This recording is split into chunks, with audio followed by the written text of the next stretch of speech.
السلام علیکم، آپ سبھی کا خیر مقدم ہے آپ کے اپنے YouTube channel SKN Urdu literature پر۔ آج کی ویڈیو RPSC ایگزامز کے تعلق سے بنائی گئی ہیں اور اس میں شامل ہے خواجہ حسن نظامی اور ان کا انشائیہ مچھر۔ آج ہم ان کا انشائیہ بھی پڑھیں گے اور ساتھ میں خلاصہ بھی دیکھیں گے اور ان کی حیات و خدمات پر بھی روشنی ڈالیں گے۔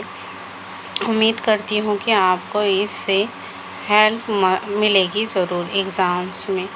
تو آئیے شروع کرتے ہیں آج کی ویڈیو شروع کرنے سے پہلے اگر آپ چینل پر نئے ہو تو چینل کو سبسکرائب کریں، بازو بیل آئیکن پر پریس کریں تاکہ جب بھی نیو ویڈیو اپلوڈ ہو نوٹیفیکیشن سب سے پہلے آپ ہی کو ملے۔ اس کی PDF کے لیے ہمارے ٹیلی گرام چینل کو جوائن کر سکتے ہیں۔ اس کے علاوہ وہاں روزانہ کوئزز بھی ہوتے ہیں، اس سے بھی آپ اپنی تیاری کا جائزہ لے سکتے ہیں اور اس سے بھرپور استفادہ بھی حاصل کر سکتے ہیں۔ تو آئیے شروع کرتے ہیں ویڈیو۔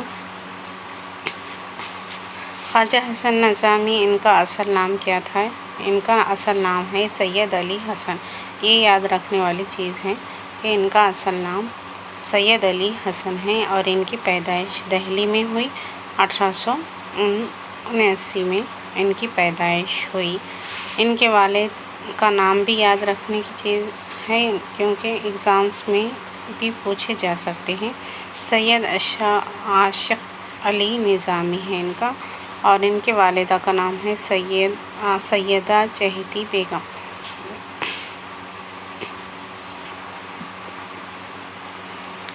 ان کا جو شجرہ ہے علی مرتضیٰ سے ملتا ہے، حضرت علی مرتضیٰ سے ملتا ہے، اور ان کی ابتدائی تعلیم بستی نظام الدین میں حاصل کی انہوں، اور ان کے استاد مولانا اسماعیل کالند دہلوی اور مولانا یحییٰ، یہ ان کے عظیم ہستیاں تھیں جو ان کے استاد رہے۔ 18 سال کی عمر میں ان کی شادی سیدہ حبیب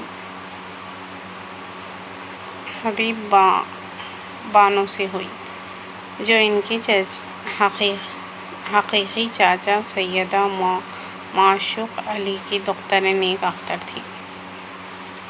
حسن نظامی کا بچپن بہت تکلیفوں سے گزرا۔ ان کے والد جو ہے تو کیا کام کرتے تھے؟ جلد سازی کا، یہ بھی یاد رکھیے آپ، جلد سازی کا والد ان کے کام کیا کرتے تھے اور اسی سے ان کا گھر خرچ چلتا تھا۔ خود خواجہ صاحب نے درگاہ کے زائرین کے جوتوں کی حفاظت کر گھر والوں کی مدد کی۔ گزر اوقات کے لیے خواجہ صاحب نے پھیری لگا کر جو ہے تو کتابیں اور دہلی کی عمارتوں کی فوٹو بھی فروخت کرتے تھے۔ خواجہ حسن نظامی اردو ادب کی تاریخ میں کئی حیثیتوں سے یاد کیے جاتے ہیں۔ روزنامچہ کی باقاعدہ صنف کی حیثیت انہوں نے ہی دی۔ روزنامچہ کو باقاعدہ صنف کی حیثیت انہی کی دین ہے۔ قلمی چہروں کا سلسلہ بھی انہوں نے ہی شروع کیا تھا۔ بحیثیت صحافی ان کا نام بہت بلند ہے۔ ان کی سرپرستی اور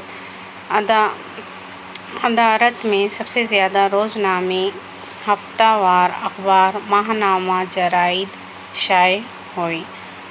نظام المشائخ، روزنامہ رعایت، ماہنہ دین دنیا، منادی، ماہنامہ آستانہ، ان تمام اخبارات و رسائل سے خواجہ حسن نظامی کی کسی نہ کسی طور پر وابستگی رہی ہے۔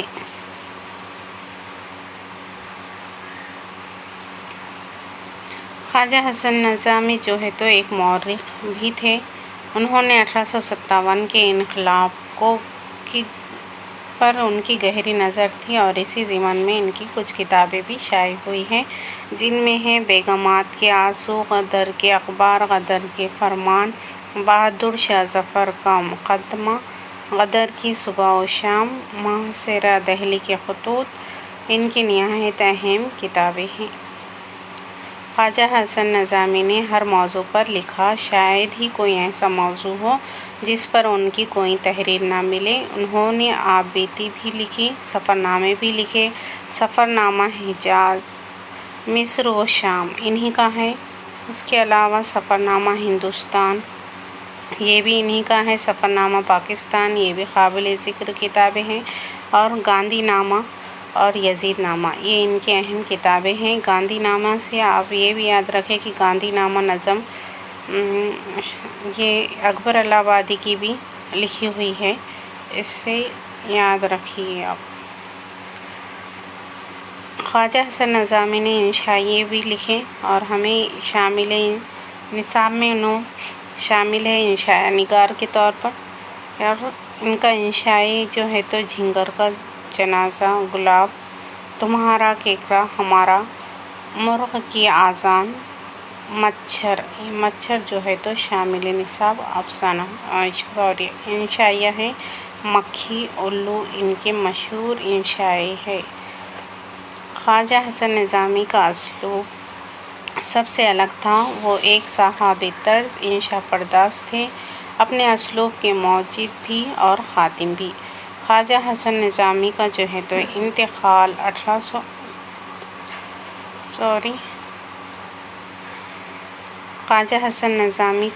انتقال 13 جولائی 1955 میں ہوا۔ وہ اور دہلی میں نئی دہلی، نظام الدین نئی دہلی میں مدفون ہوئے۔ مصور فطرت کہا جاتا تھا انہیں، خواجہ حسن نظامی کو۔ اردو زبان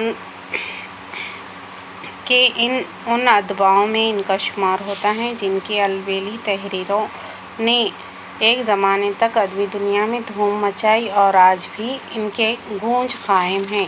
وہ ایک طرف تو صوفی ہیں اور دوسری طرف صحافی، روزنامچہ نگار، سفر نامہ نگار، خاکہ نگار، انشائیہ نگار، یہ سبھی ہے۔ روزنامچہ نگار بھی ہے، سفر نامہ بھی لکھے انہوں نے، خاکے بھی لکھے اور انشائیہ نگار بھی ہیں۔ ادبی دنیا میں بطور انشائیہ نگار خواجہ صاحب کی شناخت مستحکم ہے۔ خواجہ حسن نظامی کی تفہیم سے قبل ذرا سیاق و سباق کا مطالعہ بھی ضروری ہے۔ اول تو یہ ایک خاندانی صوفی تھے، دوم جو ہے تو لسان الاصل اسے کہا جاتا ہے، یہ اکبر الہ آبادی کو، اور انہی سے انہوں نے تربیت پائی تھی خواجہ حسن نظامی نے۔ وہ کے ادبی سفر میں مولانا محمد حسین آزاد اور مولانا عبدالحلیم شرر کی تحریروں کو لفظی استاد مانتے اور فطرت کو انہوں نے اپنا معنوی استاد مانا ہے۔ یوں تو اہل نقد و نظر نے لفظی و معنوی لحاظ سے نثر کی بہت سے اقسام بیان کیے گئے ہیں۔ یہ اقسام دیکھ لیں آپ: عاری، مرجز، مسجع، مخفی، دقیق رنگ، دقیق سادہ، سلیس رنگینی اور سلیس سادہ وغیرہ۔ لیکن عام طور پر ان اقسام میں عاری اور سلیس سادہ کا رواج جو ہے تو زیادہ مقبول ہے۔ بقیہ اقسام اب تو متروک ہے یا پھر اثر موجود میں نثر کے مقاصد کے پیش نظر انہیں معیوب قرار دیا جاتا ہے، اس لیے کہ وضاحت نثر کی اولین شرط ہے۔ منٹو کے بارے میں کہا جاتا ہے کہ تھوڑا سا زوم کر لیں گے۔ منٹو کے بارے میں یہ کہا جاتا ہے کہ انہوں نے اپنے افسانوں میں ایسے کرداروں کو جگہ دی جن کی سماج میں کوئی حیثیت نہیں تھی۔ یہ سچ ہے، لیکن منٹو سے بھی پہلے خواجہ حسن نظامی نے اپنے انشائیوں میں اس طرح کے کرداروں کو برت چکے ہیں۔ خواجہ حسن نظامی کے یہاں عنوانات کے اچھوتے پن بھی ایک باب قائم کیا جا سکتا ہے۔ بقول ملا وحدی، یہ یاد رکھیں آپ، بقول ملا وحدی، عنوان کے لیے خواجہ حسن نظامی نے 3 دن صرف کیے۔ صرف عنوان کے لیے انہوں نے 3 دن صرف کیے۔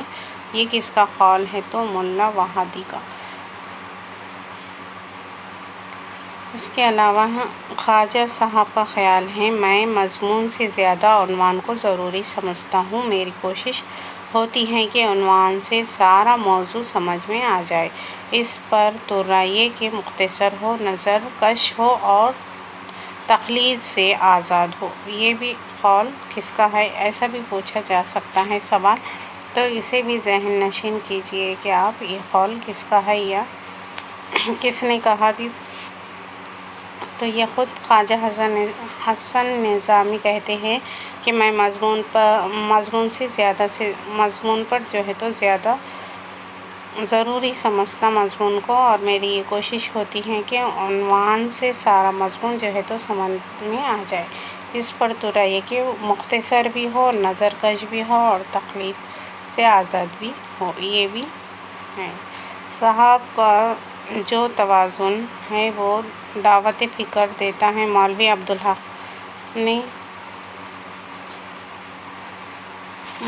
عبدالحق جو ہے تو کہتے ہیں کہ یہ اخلاقی مضامین نہیں لیکن اخلاق کا رنگ ان سے ٹپکتا ہے۔ ان میں تصوف کا دعویٰ نہیں ہے لیکن تصوف کی بو ان میں پائی جاتی ہے۔ یہ معاشرتی تحریر نہیں لیکن معاشرت کی اصلاح اس میں نظر آتی ہے۔ یہ حکیمانہ رسائل نہیں لیکن حکمت ان کی تہ میں پائی جاتی ہے، اور یہ ان کی کتاب جو ہے سی پارہ دل، اس میں بھی یہ قول درج ہے۔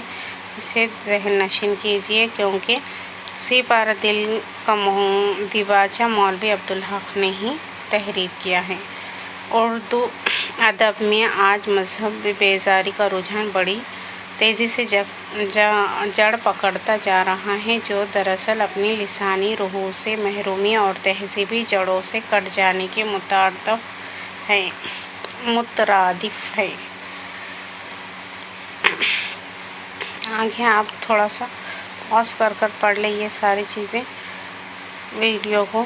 خواجہ حسن نظامی اردو کے ایک صاحب طرز ادیب اور انشا پرداز تھے۔ ان کی زبان کی لطافت اور اسلوب یہ بتاتا ہے کہ ادب میں طنز و مزاح تو صرف ایک اسلوب ہے، اور ادب کا تقاضا یہ ہے کہ اس کا تانا بانا ریشم اور سوت کا بنا ہوا ہو۔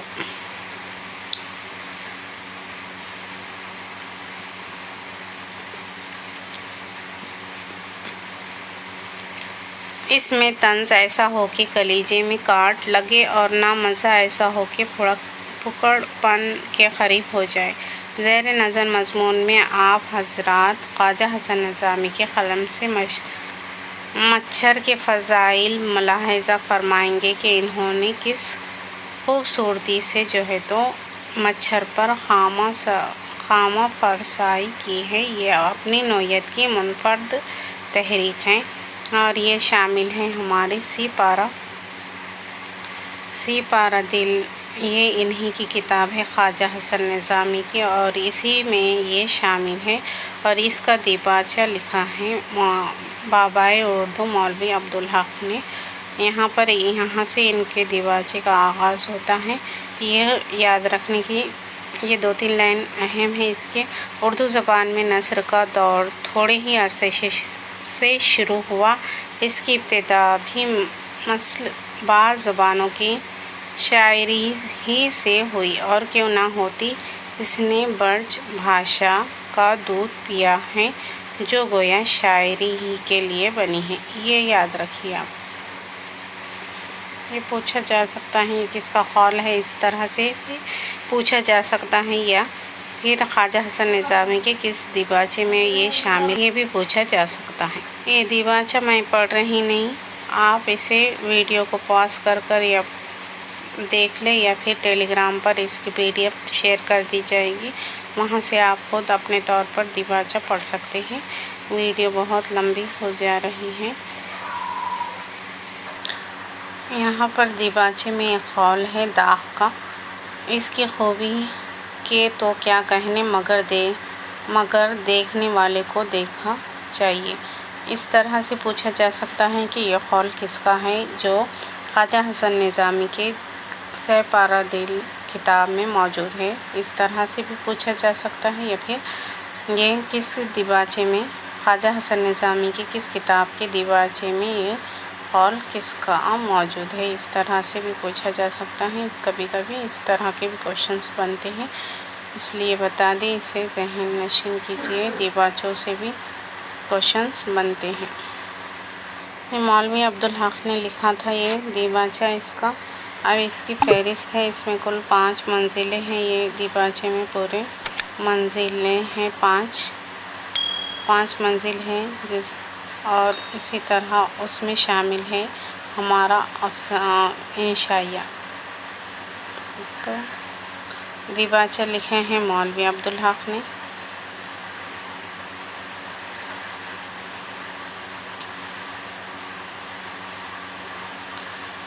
اور خود خواجہ صاحب ملا وحدی، اور یہ آخری دستخط، یہ پہلی جو منزل ہے اس کی شروعات ہوتی ہے یہاں سے، عہد معبود کے راز و نیاز، عہد معبود کے راز و نیاز، یہاں سے جو ہے تو پہلی منزل کی شروعات ہوتی ہے۔ آپ یہ دیکھ لیں، اس میں شامل اتنی جو ہے تو انشائی موجود ہے۔ یہاں پر میں اسے اسکپ کر رہی ہوں، آپ اسے ویڈیو کو پاز کر دیکھ سکتے ہیں، ویڈیو بڑی ہو جائے گی اس لیے۔ دوسری منزل کی شروعات اس شعر سے ہوتی ہے، یہ بھی یاد رکھیں آپ۔ اور یہاں پر جو ہے تو اتنی چیزیں ہیں، اس کی انشائیے اتنے موجود ہے دوسری منزل میں۔ ہمارے نصاب میں جو شامل ہے وہ ہے انشائیہ تیسری منزل میں۔ تیسری منزل میں ہمارے نصاب میں شامل انشائیہ ہے، یہ تیسری منزل ہے، اور اس کی شروعات یہاں سے ہوتی ہے، یہ بھی یاد رکھیں آپ۔ اور یہ آنسو کی سرگزشت، لیمپ، مٹی کا دیا، عاشقیہ، آتش بازی، دیا سلائی، کھٹکا، کھدائی، گراموفون، مچھر۔ تو یہ ہمیں چاہیے صرف مچھر، اور لا، مکھی، الو، یہ بھی انہی کے انشائیے ہے۔ تو ہمارے نصاب میں شامل ہے صرف مچھر، ہم اسے دیکھیں گے۔ اس کے علاوہ یہ ساری انشائیے آپ کو جو ہے تو صرف ان کے نام یاد رکھنے ہیں، آج کل زمرہ والے کوشچنس آ رہے ہیں، تو آپ آسانی سے جو ہے تو ڈیلیٹ کر سکیں۔ گلاب تمہارا کیکڑا ہمارا، یہ بھی ان کا مشہور انشائیہ ہی ہے۔ یہ ہو گئی ہماری تیسری منزل، اور چوتھی منزل بھی ہے، اس کے بعد ہیں کل 5 منزلیں ہیں اس میں، شاید اوپر چلے گئے۔ یہ چوتھی منزل میں دین و ملت، اسی کا عنوان ہے چوتھی منزل کا، اور یہ 5ویں منزل یہ ہے۔ السلام علیکم، یہ ہے ایک مرقیہ اذان، یہ بھی ہے، یہ 5ویں منزل میں شامل ہے، یہ دیکھ لیجیے آپ۔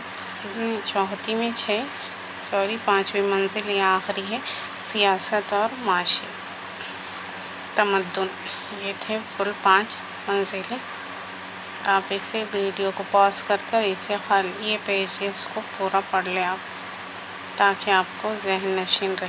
یہ ہے ہمارا مچھر انشائیہ، یہ مچھر ہے خواجہ حسن نظامی کا انشائیہ، اور یہ 1910 میں شائع ہوا، شاید ایسا۔ اور یہاں سے اس افسانے کی انشائی کی شروعات ہوتی ہے۔ یہ بھن بھناتا ہوا ننھا سا پرندہ آپ کو بہت ستاتا ہے، رات کی نیند حرام کر دی ہے، ہندو، مسلم، عیسائی، یہودی سب بلا اتفاق اس سے ناراض ہے، ہر روز اس کے مقابلے کے لیے جو ہے تو مہمیں تیار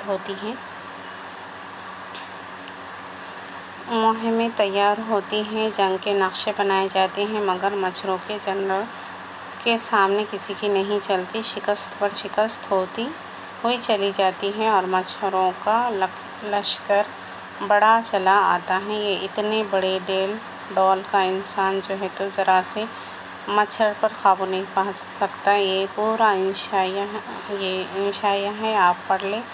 اسے بھی یا پھر ٹیلی گرام پر جڑ کر یا وہاں سے PDF حاصل کر بھی اپنے طور پر پڑھ سکتے ہیں، کتاب سے بھی پڑھ سکتے ہیں، ریختہ پر جا کر بھی آپ لوگ۔ یہ سارا اسی میں ہے۔ اس میں ایک بات یہ یاد رکھنے کی ہے، اس میں جو ہے تو انگریزی کے الفاظ استعمال ہوئے ہیں۔ الٹیمیٹ جیسا الٹیمیٹ، ریمارکس یہ ہو گیا، پانیر یہ بھی ہے، اور اس کے علاوہ ہے ماہپیرے کا بھی استعمال ہوا ہے، کھری کھری سنانا یہ بھی ہے ایک، یہ دیکھیں آپ اس میں یہاں پہ کھری کھری یہ بھی جو ہے تو اسی میں شامل ہے۔ ناک میں دم کرنا یہ ایک ہے، اور 2-3 ہیں اس میں، آپ کو پڑھنے پر معلوم ہو جائیں گے۔ اس کے شروعات اور اس کا اختتام دیکھ لیا، اس کا اختتام، اور ایک دوسرا ہے اس میں شاہ صاحب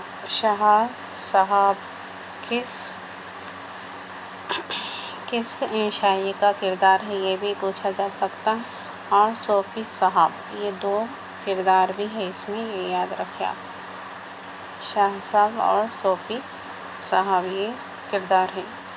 یہ یہاں پر جو ہے تو یہ انشائی کا اختتام ہو جاتا ہے۔ اگر سب انسان ایسا طریقہ اختیار کر لے جیسا کہ صوفی صاحب، یہ صوفی کردار ہے، اس میں یقین ہے کہ ہماری قوم انسان کو ستانے سے خود بخود باز آ جائے گی، ورنہ یاد رہے کہ میرا نام مچھر ہے، لطف سے جینے نہ دوں گا، اور بتا دوں گا کہ کمین اور نیچ ذات اعلیٰ ذات والوں کو یوں پریشان اور بے چین کر سکتی ہیں۔ یہاں پر جو ہے تو اس انشائی کا اختتام ہوتا ہے۔ اب ہم اس کا تھوڑا سا خلاصہ دیکھ لیں گے، خلاصے میں آپ کو سمجھ میں آ جائے گا کہ اس میں کیا کیا چیزیں شامل ہیں۔ مچھر کا خلاصہ، مچھر خواجہ حسن نظامی کا انشائیہ ہے۔ مچھر دیکھنے میں تو بھنبھناتا ہوا ننھا سا پرندہ ہے، مگر یہ انسان کو خوب جو ہے تو ستاتا ہے۔ یہ واحد پرندہ ہے جس سے ہندو، مسلم، سکھ سبھی مسلک کے لوگ جو ہے تو اس سے خفا اور پریشان ہیں۔ انسان نے اس کو ختم کرنے کے لیے کئی حلیے بہانے کیے، مگر ہمیشہ مچھر سے شکست فاش ہی ہوا۔ اتنا بڑا انسان اس ذرا سے مچھر پر قابو نہیں پا سکتا، اس کے لیے کئی طرح کے اسپرے اور ادویات بھی جو ہے تو تیار کیے، مگر کچھ بھی کارگر ثابت نہیں ہوا۔ امیر، غریب، ادنا، اعلیٰ، چھوٹے بڑے سبھی جو ہے تو اس سے محفوظ نہیں ہیں، یہاں تک کہ مچھر تو ان کے دوست یعنی ان کے پالتو جانوروں کو بھی اپنا دشمن مانتے ہیں۔ انسانوں نے ہمیشہ مجھ پر الزام تراشی کی ہے، اس کی وجہ سے جیسا کہ ہم کہتے ہیں کہ مچھر سے جو ہے تو طاعون پھیل رہا ہے، اور کبھی اس پر ملیریا پھیلانے کا الزام بھی جو ہے تو عائد کیا گیا ہے۔ انسان نے اس کو ختم کرنے کی کئی تدبیریں کی، اور مچھر یہ سب کچھ دیکھتا رہا۔ انسان کہتا ہے کہ مچھر بہت کم ذات ہے، اور یہ گندی جگہوں پر پایا جاتا ہے، اور اس کی بزدلی دیکھو کہ سوتے میں انسان پر حملہ کرتا ہے، لیکن مچھر کا کہنا ہے کہ وہ بزدل نہیں ہے۔ مچھر کہتا ہے کہ وہ بزدل نہیں ہے، بلکہ وہ تو ان کے کانوں میں آ کر پہلے جو ہے تو اعلان جنگ کرتا ہے، مگر انسان جو ہے تو اتنا لاپرواہ اور غافل ہے کہ وہ عبادت کرنے کے بجائے غفلت میں پڑا سوتا رہتا ہے۔ میرے کارناموں کی تو شاید انہیں خبر ہی نہیں کہ میں نے نمرود جیسے انسان کو بھی جو تکبر کرتا تھا عبرت دلائی، اس کے غرور کو توڑا۔ تم مجھ پر ناحق بگڑتی ہو اور خواہ مجھے اپنا دشمن مانتے ہو۔ مچھر اپنے حق میں گواہی کے لیے شب بیدار صوفی سے پوچھنے کا کہتا ہے کہ اسے دریافت کرو تو دیکھنا کہ یہ میری شان میں کیا کہتا ہے۔ وہ یقیناً مچھر کی زندگی کو دل سے پسند کرتا ہے کہ رات کو جو اللہ جل شانہ میں کیا کہتا ہے، وہ یقیناً مچھر کی زندگی کو دل سے پسند کرتا ہے جو خدا کی تقدیس کا وقت ہے وہ تقدس کا وقت ہے۔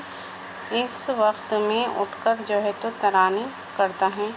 آدمی غفلت میں پڑے سوئے رہتے ہیں، اس کو ان پر بہت غصہ آتا ہے، اس لیے وہ کیا کرتا ہے، ان کے کانوں میں جا جا کر ان کو اٹھاتا ہے اور کہتا ہے کہ خدا کی عبادت کرو، مگر جو انسان اس سریلی نصیحت کی پرواہ نہیں کرتا اور پھر سے جو ہے تو سو جاتا۔ شاہ صاحب کی زبان سے اپنے لیے یہ عارفانہ کلمات جو مچھر سننا میرے لیے غنیمت ہے، یہ سن کر احساس ہوتا ہے کہ آدمیوں میں بھی انصاف کرنے والے موجود ہیں۔ میں مچھر کہہ رہا، یوں میرا دل کرتا ہے کہ میں جا کر ان صوفی صاحب کے پاؤں چوموں اور ان کی خدمت کروں۔ اگر انسان بھی صوفی صاحب کا طریقہ جو ہے تو استعمال کر لے تو یقیناً ہماری یعنی مچھر کی قوم انسان کو ستانے سے جو ہے تو باز آ جائے گی۔ یہ ورڈ مچھر جو ہے تو مضمون نگار مچھر کا حلیہ جو بیان کیا گیا ہے، یا اس میں ایک کالا بھوتنا لمبے لمبے پاؤں اور بے ڈول چہرہ لیے ہوئے ہے، جو گورے چٹے آدمی کو جو ہے تو کاٹتا ہے۔ یہاں پر اس انشائیہ میں مچھر کا حلیہ بھی بیان کیا گیا ہے۔ یہ تھی ہماری آج کی ویڈیو۔ امید کرتی ہوں کہ آپ کو پسند آئی ہوگی اور اس سے آپ کو امتحان میں انشاءاللہ ہیلپ بھی ضرور ملے گی۔ تو آج کے لیے اتنا ہی، پھر ملیں گے اگلی ویڈیو میں۔ تب تک کے لیے خدا حافظ۔